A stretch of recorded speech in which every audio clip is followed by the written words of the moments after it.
Assalamualaikum warahmatullahi wabarakatuh. Kami dari mahasiswa dan mahasiswi Politeknik Negeri Pontianak, jurusan Administrasi Bisnis Prodi Administrasi Negara.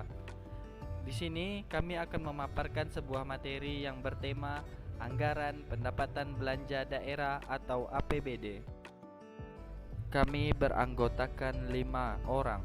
Yang pertama ada Afifa Bidaya Imani, yang kedua ada Maria Dafrosa Goo, yang ketiga ada Anissa, yang keempat ada Muammar Noval Rifai, dan yang terakhir ada Felicia Puja Indriani. Selanjutnya teman-teman, apakah teman-teman sudah tahu apa itu APBD? APBD adalah Rencana Keuangan Tahunan Pemerintahan Daerah yang disetujui oleh Dewan Perwakilan Rakyat Daerah. Anggaran Pendapatan dan Belanja Daerah atau APBD adalah suatu daftar yang sistematis tentang rencana keuangan tahunan pemerintahan daerah yang memuat anggaran pendapatan dan pengeluaran daerah dan telah disetujui oleh DPRD dalam masa waktu 1 tahun.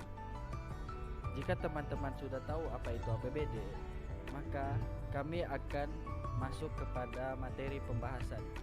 Materi yang akan kami paparkan yaitu ada 3. Yang pertama ada pelaksanaan APBD, yang kedua ada pertanggungjawaban APBD, dan yang ketiga ada mekanisme dana perimbangan. Materi yang pertama ada pelaksanaan APBD. Pelaksanaan APBD ini terdiri dari 8 tahapan, yaitu yang pertama dokumen pelaksanaan anggaran SKPD.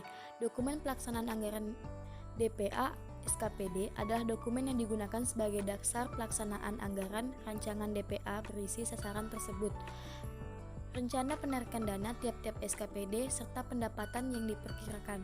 Yang kedua ada penyusunan anggaran kas.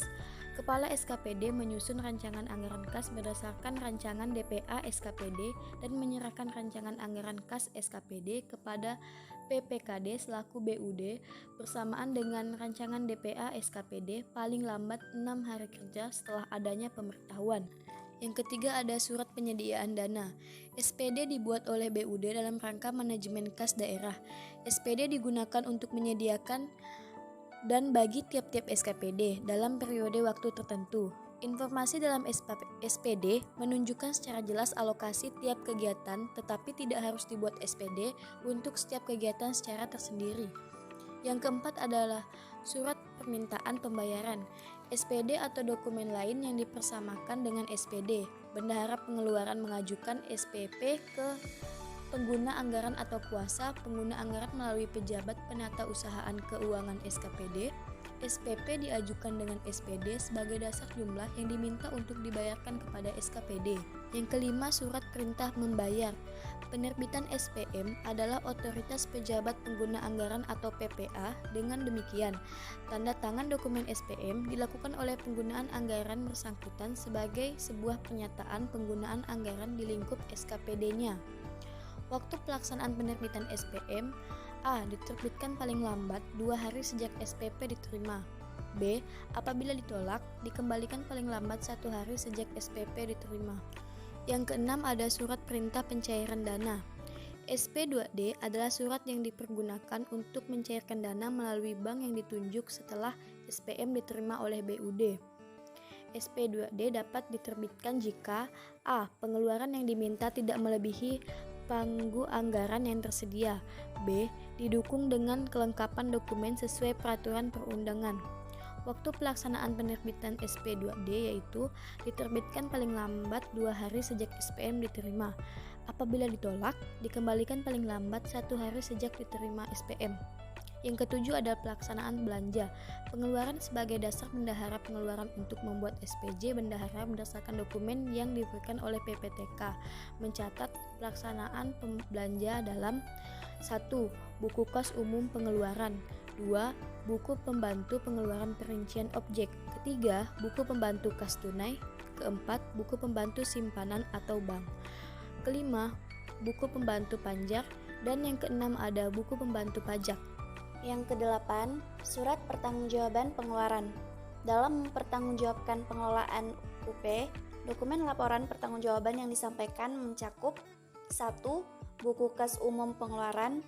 2. Ringkasan pengeluaran perincian objek yang disertai dengan bukti-bukti pengeluaran yang sah. atas pengeluaran dari setiap rincian objek yang tercantum dalam rangka ringkasan pengeluaran perincian objek yang dimaksud. 3. Bukti atas penyetoran PPN atau PPh ke kas negara. 4. Registrasi penutup kas. Materi yang kedua, pertanggungjawaban pelaksanaan APBD. 1. Laporan realisasi semester pertama anggaran pendapatan dan belanja. Laporan realisasi semester pertama APBD dan prognosis untuk 6 bulan berikutnya disampaikan kepada Kepala Daerah paling lambat minggu ketiga bulan Juli tahun anggaran berkenaan untuk ditetapkan sebagai laporan realisasi semester pertama APBD dan prognosis untuk 6 bulan berikutnya.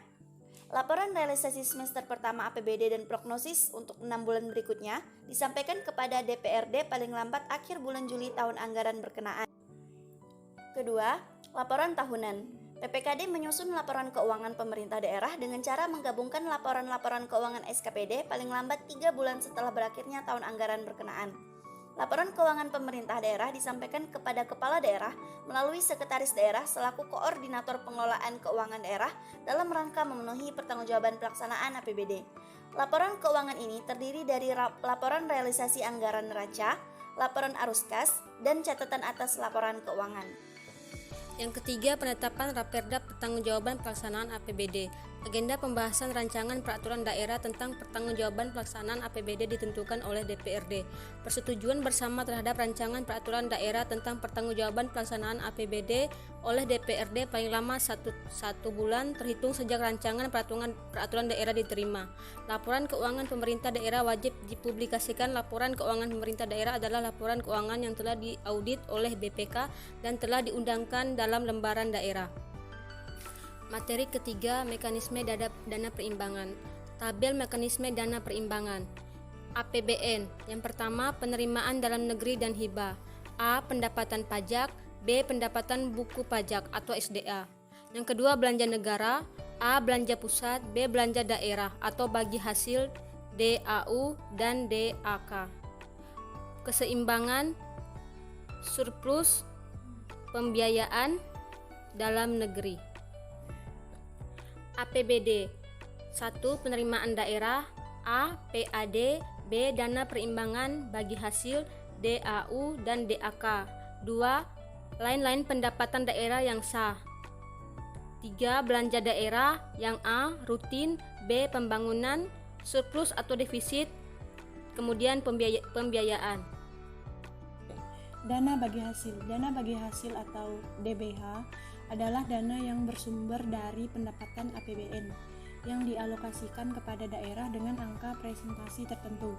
Dana bagi hasil pajak terdiri atas DBH pajak bumi dan bangunan, DBH bea perolehan hak atas tanah dan bangunan, DBH pajak penghasilan, dan DBH sumber daya alam terdiri atas DBH kehutanan, DBH pertambangan umum, DBH perikanan, DBH pertambangan minyak bumi, DBH pertambangan gas bumi, dan DBH pertambangan panas bumi. Dana alokasi umum. Dana alokasi umum atau DAU adalah dana yang bersumber dari pendapatan APBN yang dialokasikan dengan tujuan pemerataan kemampuan keuangan antar daerah untuk mendanai kebutuhan daerah dalam rangka pelaksanaan desentralisasi. DAU tersebut dialokasikan untuk provinsi dan kabupaten atau kota. Jumlah keseluruhan DAU ditetapkan dalam APBN. Selanjutnya ada dana alokasi khusus. Dana alokasi khusus merupakan dana yang bersumber dari pendapatan APBN yang dialokasikan pada daerah tertentu untuk membantu mendanai kegiatan khusus yang merupakan urusan daerah dan merupakan bagian dari program yang menjadi prioritas nasional. Selanjutnya ada perhitungan dana alokasi khusus. Setelah menerima usulan kegiatan khusus, Menteri Keuangan melakukan perhitungan alokasi DAK yang dilakukan melalui 2 tahap, yaitu penentuan daerah tertentu yang menerima DAK.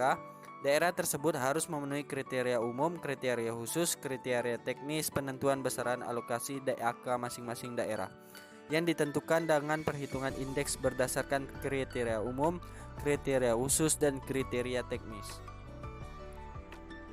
Terima kasih teman-teman atas perhatian dan partisipasinya. Sekian dari kelompok kami. Wassalamualaikum warahmatullahi wabarakatuh.